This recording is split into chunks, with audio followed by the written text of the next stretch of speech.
Yogi Surisiba! O capítulo 839 de Kingdom começa com os exércitos de Kim e Han andando pelas muralhas e alertando aos soldados das demais regiões que a batalha acabou. Eles alertam que não vão infligir nenhum mal e que as crianças soldados estão livres para retornar para suas famílias. Eles também argumentam que Han realmente se rendeu e que a luta chegou ao fim, o que faz muitos não acreditarem na rendição do país. As crianças vão até onde suas mães estão e juntos começam a chorar. Vamos falar mais sobre esse capítulo absurdo depois da vinheta.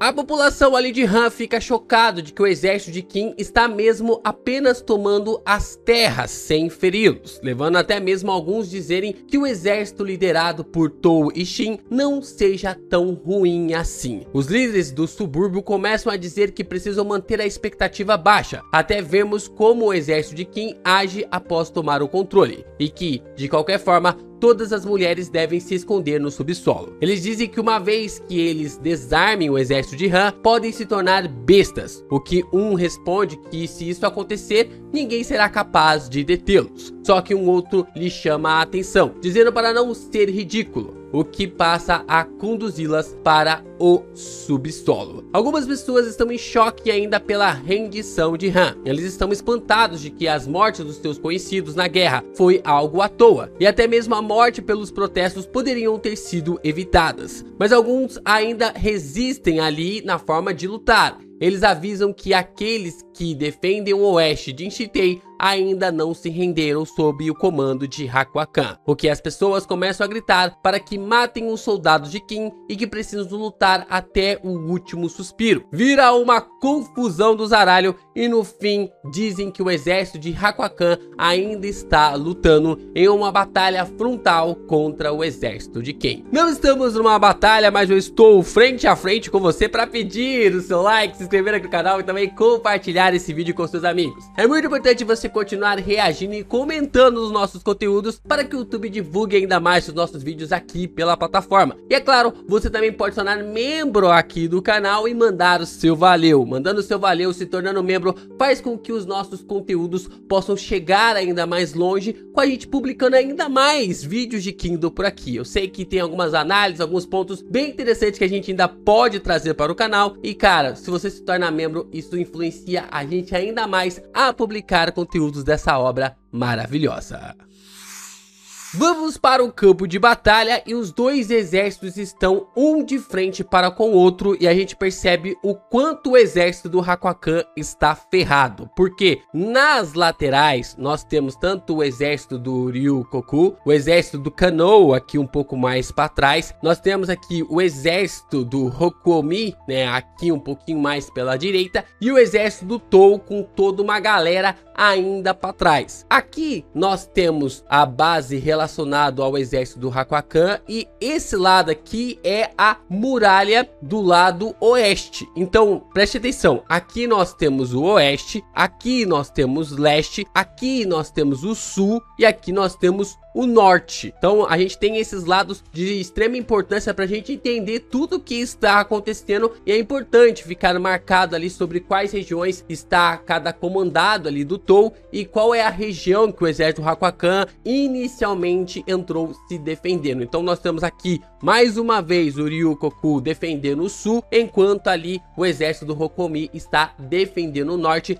e o exército Tou vem ali da base do leste. A gente tem aqui que a unidade Rishin deveria estar vindo da zona oeste, né, do ponto oeste. Só que como o exército do Hakuakan não levantou os portões das muralhas, por isso que o exército ali, a unidade Rishin está ainda do lado de fora deste combate. Vemos que existe uma tensão absurda entre os generais e é algo que dá pra tocar, é algo que dá pra sentir ali no ar. Qualquer movimento errado e a batalha pode começar a qualquer instante. Rokomi questiona se isso é o esforço final de Han e ele percebe que tem muita coisa errada, como uma fileira de frente que mais parece um esquadrão da morte improvisado. E logo atrás, um bando de crianças brincando de soldados. Ele continua dizendo que se o exército inimigo começar, eles não vão poder dar-se o luxo de ser exigente, e fica se questionando o que vão fazer. Eles se enfiaram em uma grande dor de cabeça. Rokomi diz que Hakuakan está acabado e que essa batalha não vai dar certo para ele. Tou apenas permanece imóvel, esperando a decisão do general Jihan de se render. O exército ali de Hakuakan começa a uma gritaria, querendo que a batalha comece logo, mas alertam que vão ser atacados dos dois lados. Os soldados ali de Han começam a dizer que estão nesta guerra para acertar as contas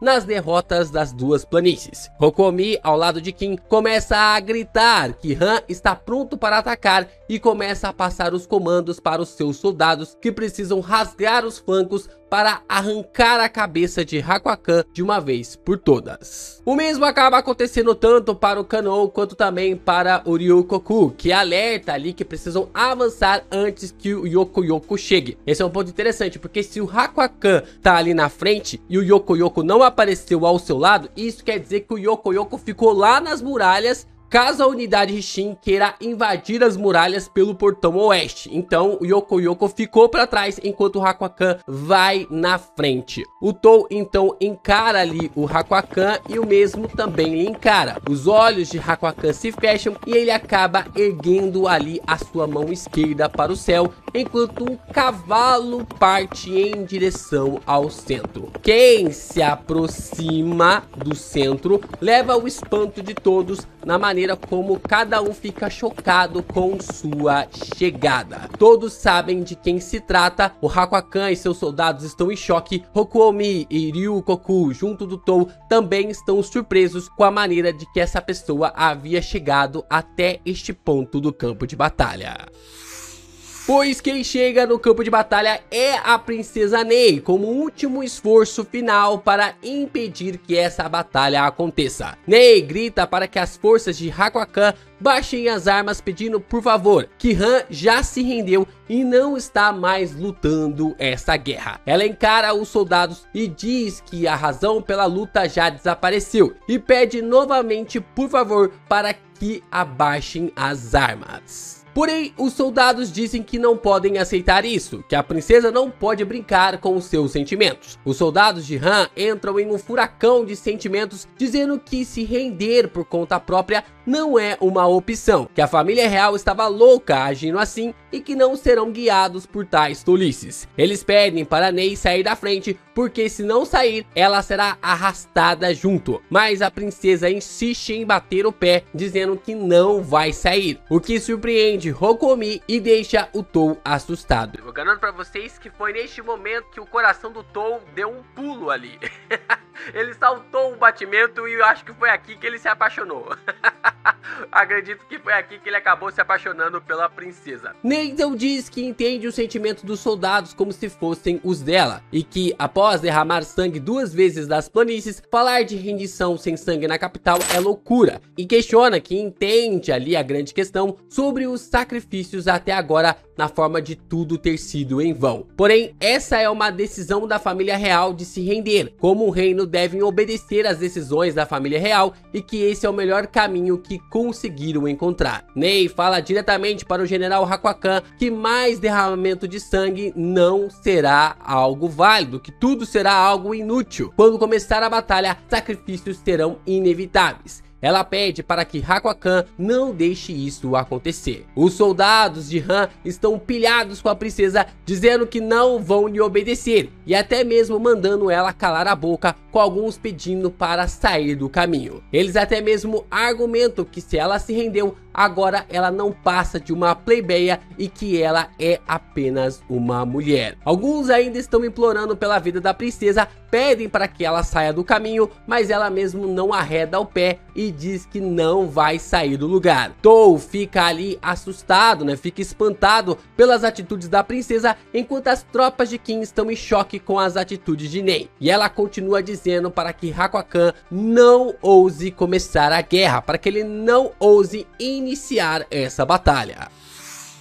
Mesmo Nei dizendo para não usar e começar a guerra, o exército de Han parte para cima de Kim. Tou então grita para que todos se preparem, os cavalos começam a se mexer dos dois lados em direção ao combate. Mas então uma voz do fundo grita para todos esperarem, o que faz as forças de Kim e de Han pararem. É Hakuwa Khan que está pedindo para que a guerra não comece, pelo menos não ainda. Todo mundo ali de Kim fica espantado, fica parado em seus lugares e a tensão fica ainda mais forte naquele encruzilhamento. Hakuwa Khan ordena que todas as tropas mantenham suas posições, o que deixa seu exército perdido com tais ordens. Eles começam a voltar para suas posições, questionando Hakuwa Khan por que estava fazendo isso. Hakuwa Khan simplesmente responde que é apenas para reorganizar o combate, o que deixa todo mundo surpreso com a resposta do general de Han. Hakuwa Khan diz que a forma que eles estão agora,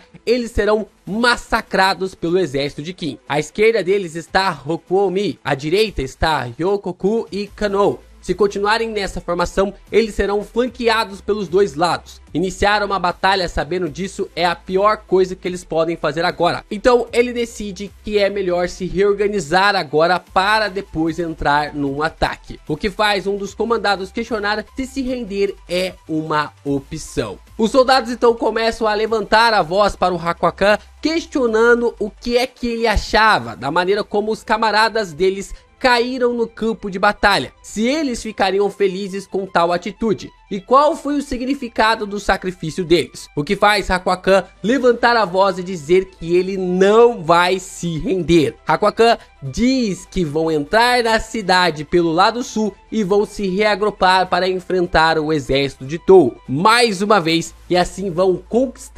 reconquistar a vitória e reivindicar Shintei. Hakuwa Khan então pede para que todos lhe escutem e começa a dizer que aqueles que não podem aceitar a rendição venham com ele. Ele diz que, no entanto, isso é um ato de rebelião contra a ordem da família real de Han. E apenas aqueles corajosos o bastante para desafiar a proibição e resistir à rendição devem lhe seguir até este fim amargo. Ele diz para todos os outros que permanecerem em Shintei, enfrentando o destino ao lado dos seus pais e também dos seus irmãos, enquanto o país pode cair, nunca devem se esquecer que o espírito de Han é um espírito indomável. As falas de Hakuwa Khan são ouvidas até mesmo por Tou, que fica pensativo com elas, o que faz ele tomar uma decisão extremamente maluca. Tou pede para que deixem passar o exército de Hakuwa Khan pelo portão sul, o que Ryokoku aceita de imediato. Cara, eu vou abrir um parênteses aqui, porque realmente eu fiquei espantado com a estratégia do Hakuwa Khan em ir em direção ao portão sul, sendo que, como que ele iria passar pelo portão sul, sendo que o próprio Ryokoku estava ali protegendo, né, o portão sul, juntamente com o Kanou. Mas até isso o Tou conseguiu entender. Até neste ponto aqui, o Tou conseguiu entender o que o Hakuwa Khan queria fazer. Cara, o Tou é realmente um cara fora do normal. Ele é um general realmente, assim, extremamente absurdo. E, velho, a gente tem que fazer um vídeo aqui focado só nele, nos seus feitos e nas suas façanhas, porque ele entende, ele toma decisões muito rápidas e isso é extremamente crucial para que Kim consiga conquistar todo o território chinês. Do outro lado, Rokuomi questiona se Tou vai mesmo deixar eles escaparem, o que significa que a batalha só vai se prolongar e que isso será um incômodo. Cala a boca, Rokuomi! Tou mostrou por que ele é o general deste grande exército e não o Rokuomi, o mandando calar a boca, o que faz ali o seu general se recolher em sua insignificância. Aura monstruosa aqui do Tou, mostrando que estava no controle de toda a situação. O Ryokoku então começa a pensar que o que seguem ali, aquelas pessoas que seguem Hakuwa Khan, são os oficiais cabeça quente e seus subordinados, e chega à conclusão que essa pequena quantidade de pessoas em um exército totalmente desorganizado não retomará Shintei. Então entendemos todos os movimentos do Tou com apenas uma frase dele. O general de Han nem está considerando a reconquista, ele só quer atrair todos os elementos rebeldes que possam impedir o fluxo de rendição para além dos muros do castelo, para que se evite qualquer derramamento de sangue ou atrito desnecessário em Shintei. O que o Hakuwa Khan está fazendo também é para proteger a princesa, e ela está chorando ainda mais porque entende exatamente isso. Ele morrerá para protegê-la, para evitar o derramamento de sangue daqueles que não querem mais lutar e das crianças que nem viveram suas vidas direito ainda. Tou diz que Hakuwa Khan sabe o que está por vir e que ele está preparado para se dispersar junto aos remanescentes. Ele é um cara que compreende o coração dos seus soldados. A princesa Ney então começa a chorar pra caramba, clamando pelo general Hakuwa Khan, enquanto o nosso general, o nosso herói aqui de Han, está caminhando junto com o seu exército, indo à direção da região sul de Han.